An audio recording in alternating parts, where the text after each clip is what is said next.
My family lives in the Fengjing Jiayuan community. There are several stone pillars erected at the gate of the community on which there are exquisite carvings. There are more exquisite stone pillars erected at the entrance of Liangbao building next to the community. Stone sculptures such as stone lions and stone dragons are common in China, but such stone pillars are not very common. I wonder what these rare pillars were called, and my research online and through books led me to discover the term Hitching posts.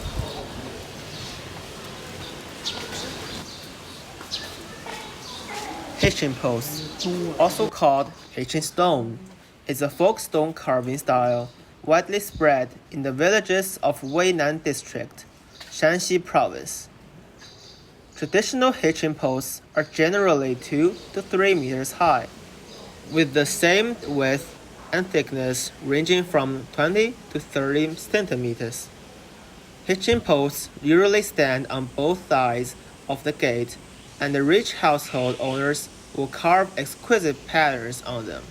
Hitching posts are also called the ornamental column of the villagers, or terracotta warriors on the ground. Here comes 2 questions. When did the hitching post originate? And why did people set up the hitching post besides the gate? To find the answers to these 2 questions, I fortunately interviewed the expert from the Xi'an Beilin Museum. From which dynasty did the hitching post originate? According to some legends and sporadic records, it is said that hitching posts originated in the Yuan dynasty. In fact, it is more likely that it originated in the Ming dynasty. The hitching posts we usually see are generally made in Ming and Qing dynasties, especially in the Qing dynasty. I have one more question to ask you. The ancient hitching posts were usually used to tie horses, as the name suggests. Yet, since many farmers might not have horses or have fewer horses, why did they erect so many hitching posts?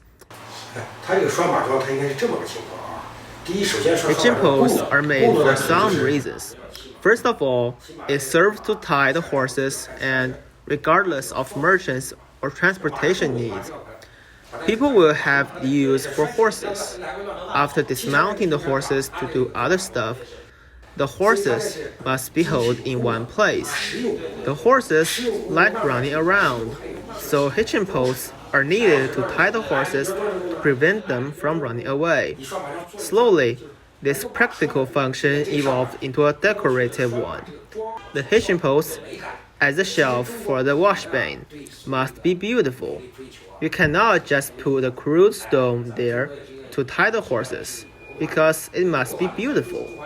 The pursuit of beauty in ancient China is the same as today. China is a country of etiquette and culture that emphasize paying attention to intricate details. So it is not surprising that hitching posts are made into art.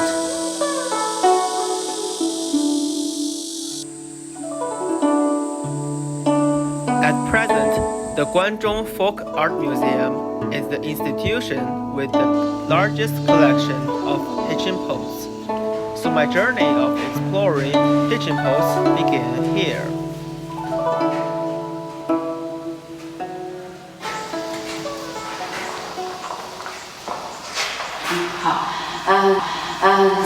There are more than 8,600 hitching posts collected by our museum, which are called the Terracotta Warriors on the ground by experts.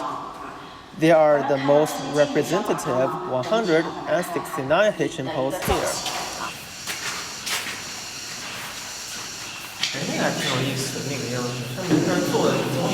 here. Let's first take a look at their shape. Hitching post consists of 4 parts. The upper part is called the post head, and this part is called the post neck. The post neck is carved with auspicious patterns such as pomegranate and origami flowers. This part is called the post body, which is 70 to 80 centimeters long. The foot of this post is buried in the ground. Let's take a look at this hitching post. There are such very high hitching posts in the exhibition hall. They are usually placed on both sides of the gate to show and decorate the gate. At the same time, this king of hitching post symbolizes the status and power of the Asian people. That is to say, in the past, this kind of hitching post was only erected at the gates of the people with wealth, high social status, and power. In other words, showing the status of the owner is the first function of hitching post, followed by tying the horse and warding off evil spirits.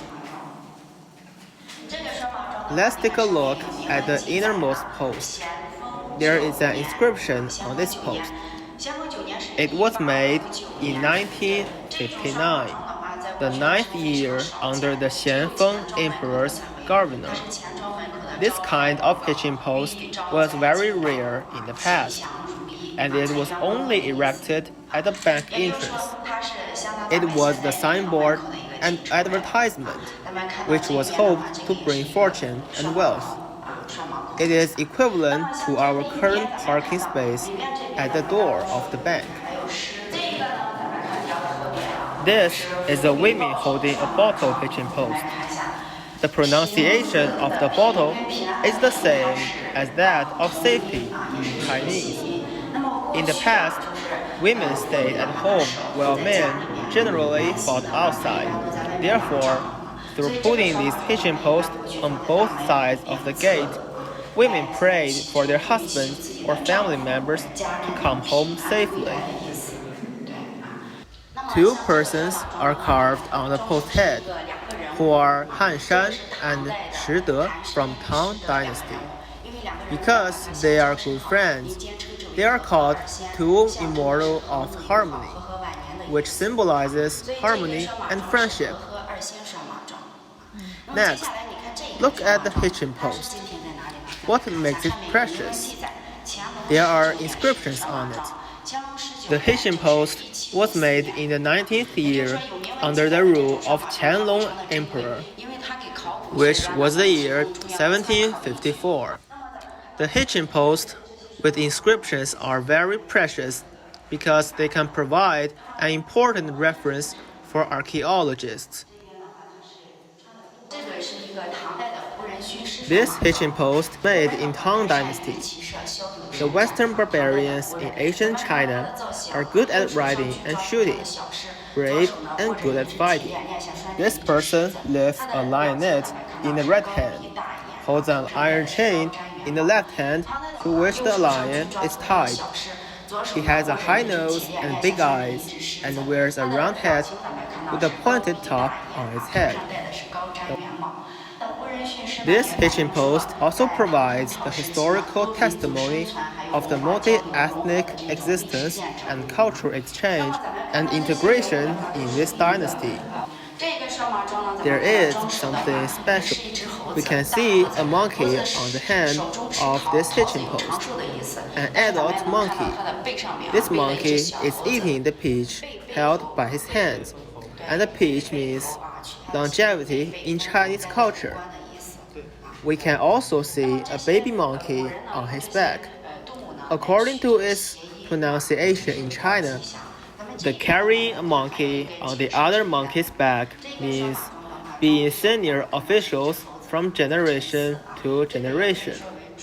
The Asians use the pronunciation of some animals to express good luck. There is also a post made of blue stone here, a monkey being meditating. It's carved on the head of it. This post can be called hitching post with the monkey on the head.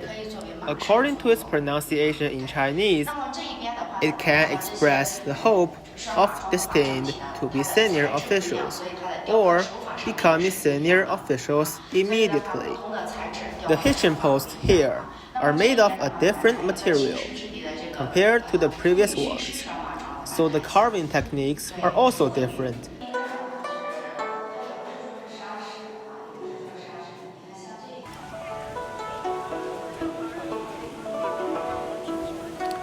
The Xi'an Beilin Museum mainly collects, displays, and studies inscriptions, epitaphs, and stone inscriptions of past dynasties. 4 horses among the famous 6 horses in Zhao tomb are displayed in this museum. The exhibition consists of 3 parts: steely forest, stone carving arts, and other cultural relics. The stone carving arts includes hitching posts, so Xi'an Beilin Museum become the second stop of my journey of exploring hitching posts.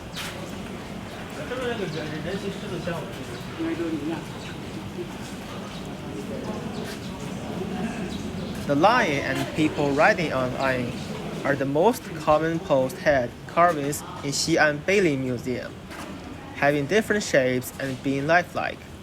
As a divine beast, the lion is mainly used to ward off evil spirits. In addition, most of stone lions on the hitching posts have an eye-catching feature. All of them are very attractive by titling their heads, and some are very cute. Most of the lion riders are in Western barbarian costumes.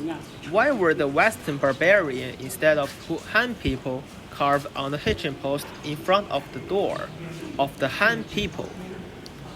According to relevant history record, it can be found that the Western barbarian in the Yuan dynasty belonged to the second class, which was the upper ruling class.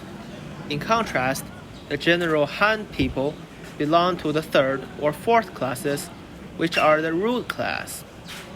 There are many powerful and rich Western barbarians, so the carving of the Western barbarians riding on a lion reflects the Han people's admiration and obedience to the powerful authorities.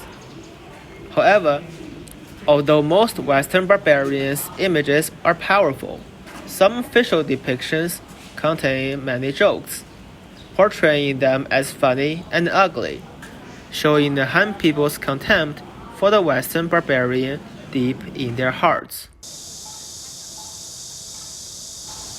Nowadays, people rely on cars instead of horses to travel.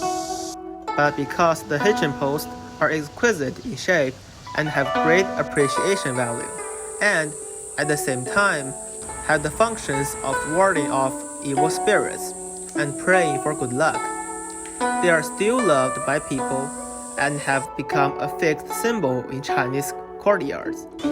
They are also even erected in parks to enhance the cultural and artistic atmosphere. China has a long history of 5,000 years. Shaanxi Province alone has a large amount of material and non-material cultural heritage. Many of them are well known, but there are also many niche heritages that are not well understood by the public, such as Huangling noodle flower, Fugu two-person shell. In order to better protect and inherit them and use them to enhance the cultural atmosphere of modern society, it is first necessary to let the world know their past and present and cultural connotations. How can this be done? What needs to be done by the government and us? I look forward to having an answer as soon as possible. And I also look forward to starting my next documentary shooting as soon as possible.